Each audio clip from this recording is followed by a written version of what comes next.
you're gonna be able to get that round done quicker and you're gonna get a better finish.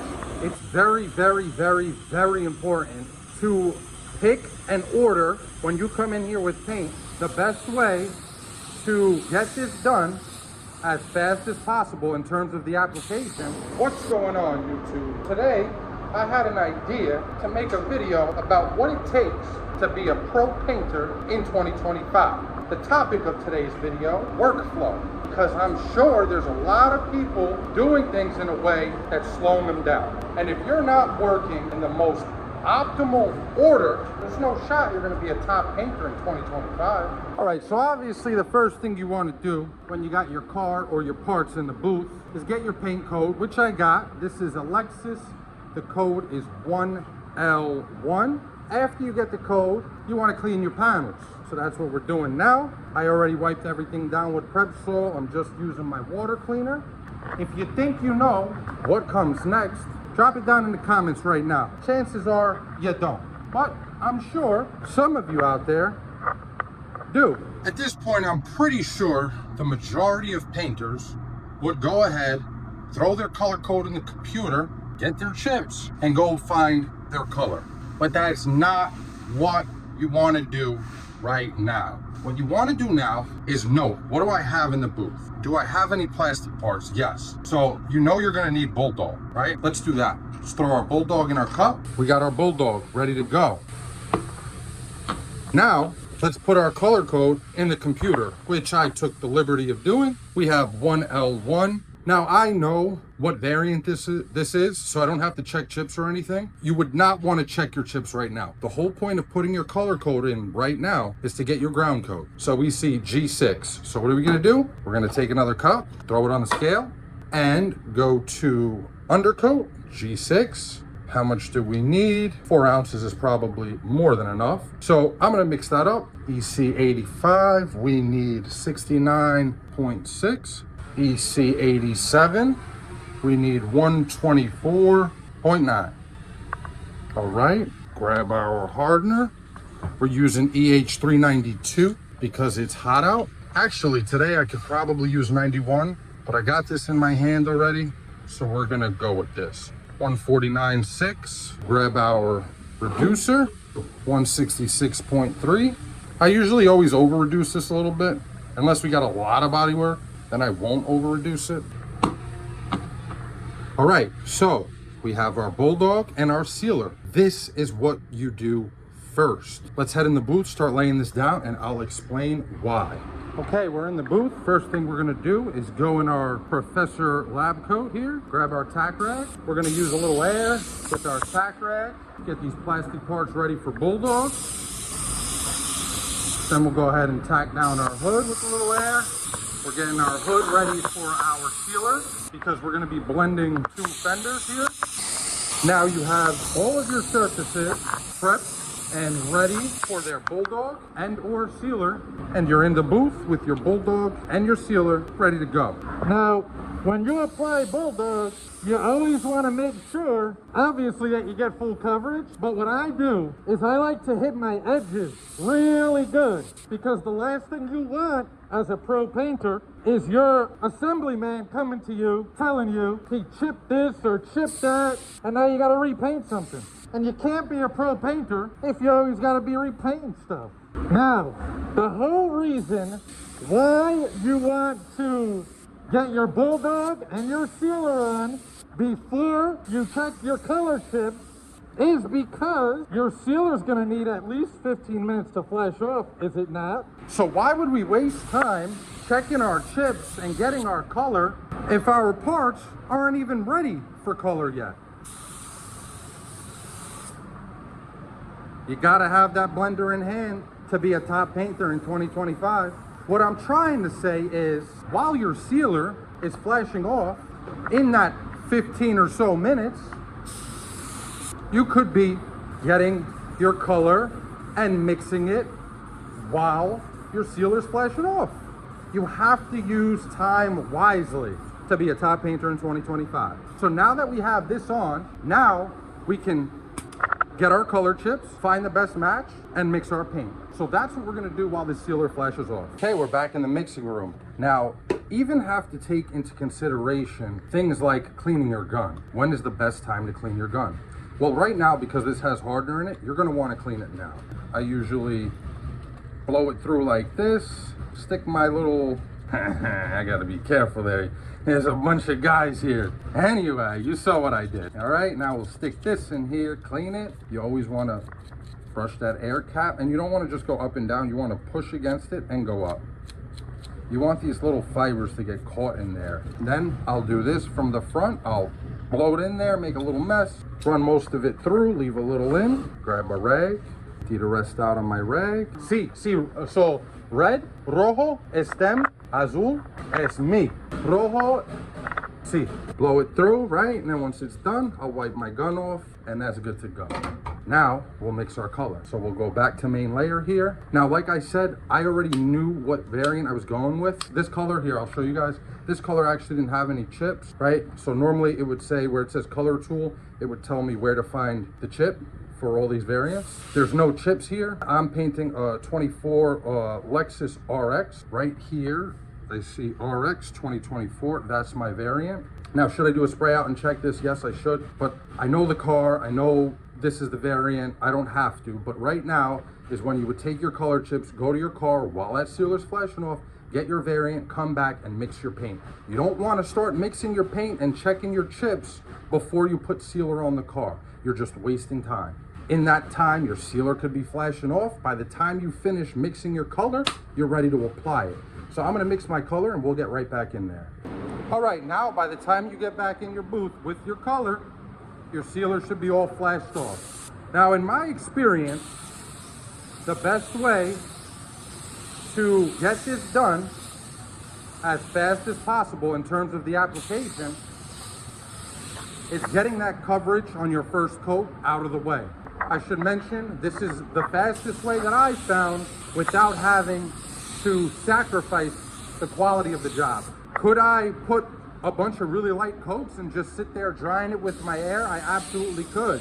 But do you think that's gonna give me a smooth finish or a smooth ground for me to lay clear on? Absolutely not. This is the best way to go about getting it done, the application part at least, without having to sacrifice quality. You also would want to, refer to the technical data sheet for whatever manufacturer's paint you're using, because this might not be an option for you. So once we have coverage, we'll take our gun off, throw our air chuck on, we'll go to where we started and start giving it some air to dry. Now, what I do personally is as soon as I see this start to flash off, I'll move to the next panel and so on. And by the time I get to the last panel, when I come back to this, it'll be dry in most cases. Okay, so we see it here starting to flash off. So I'll move to my next panel. In this case, it's the same panel, but this is the second part that I laid wet paint on. And I'll do the same thing. I'll sit here with my air until this starts to flash off. There we see it starting to flash off. So I'll go ahead now and move on to my next panel. All right, we're on our last panel here. Now, one thing I want to mention to you guys is it's very, very, very, very important to pick an order when you come in here with paint, a specific order that makes the most sense to you, and then you need to maintain that order throughout the entire round. What I mean by that is if I start with that side on my hood, and then go here, and then go there, and then go there, and then come here. Every time I apply paint, whether it's color or clear, that is the order I want to go in. And that isn't just for the sake of time. Your material wants that as well. So by remembering that order, you're gonna get two benefits. You're gonna be able to get that round done quicker, and you're gonna get a better finish because you're going in the same order, maintaining a consistent, even drying / flash off time between every single coat. All right, now we're back where we started. You can see we're just about finished drying. So what I'll do is I'll just take my gun and I'll blow that off for a few seconds. Now, instinctually, you're gonna want to not wait for this to finish drying because it's so close to being done drying. But if you lay more paint on top of wet paint, all you're doing is increasing the time it's gonna take for that to dry, because now you put wet paint on top of wet paint. So the wet paint on top has to dry first, and then this paint can finally dry. Don't do that, let it dry. It's faster. It might not feel faster, but it is. So this is our second coat. This is gonna be a medium wet coat. So it'll be about 2/3 of our previous coat. As soon as we finish there, we come over here and we're gonna wanna do the same thing here. I'll let this roll so you guys can see how fast this will actually dry, just like this. When I say it's a few seconds, I mean it's a few seconds.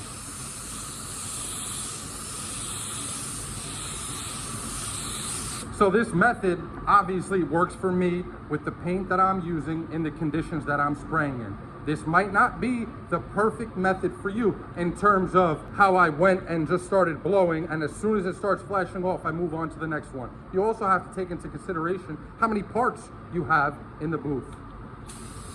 But it's all about finding the rhythm that works for you.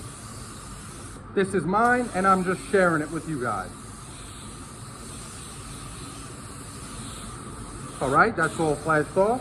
So we'll go ahead here again, same thing.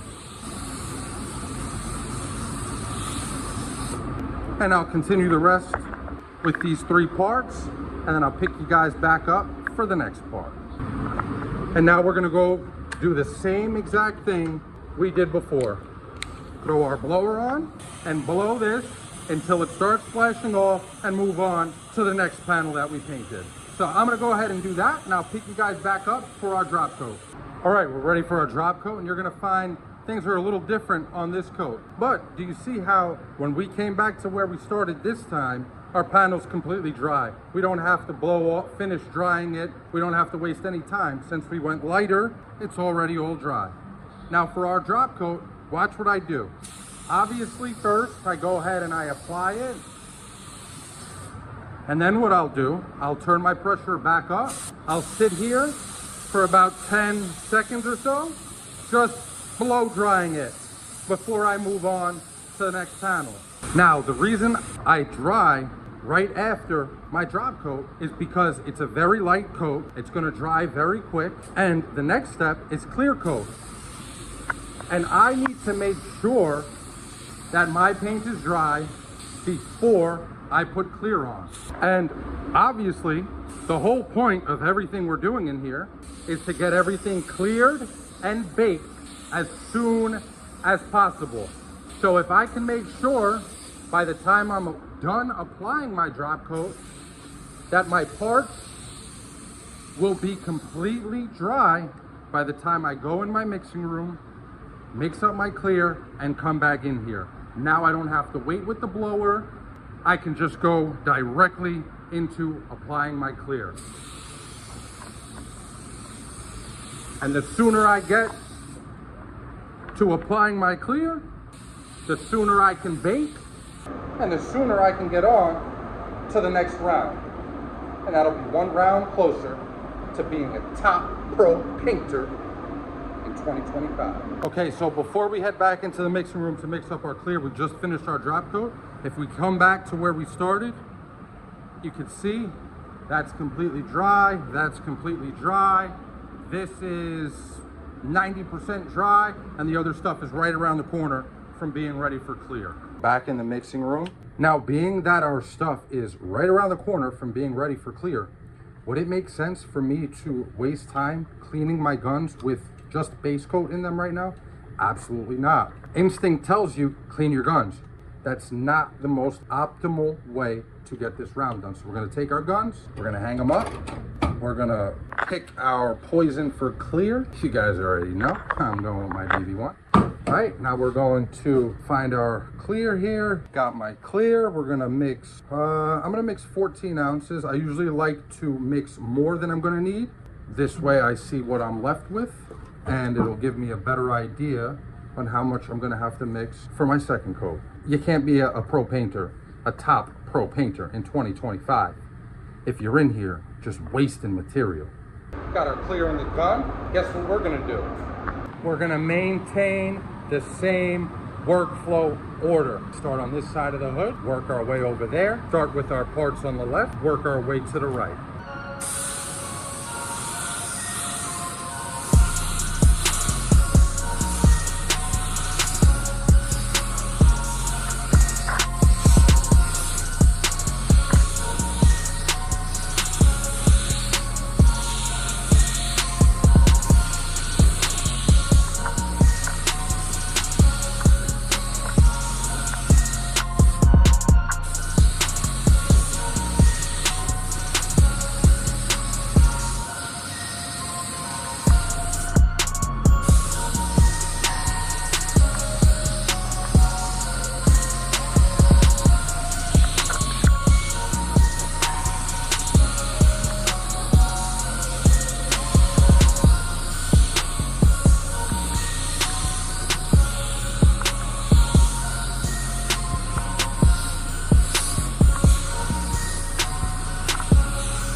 All right, that's our first coat of clear done. So yet again, we find ourselves having to wait for something to flash off. So what do we need to do? What can we do? Well, we're gonna need to mix more clear, right? So that'll take up a few minutes. What else do we need to do? Oh, we have to clean our guns. Now is when you clean the base out of your guns. It will slow you down. This way you don't rush to throw that second coat of clear on and just end up having to repaint everything. So you can take your 5 minutes to clean your 2 guns. You could take another 2 minutes to mix the rest of your clear and then get back in there and lay the second coat. As for our clear, I mixed 14 ounces, which I knew was gonna be too much.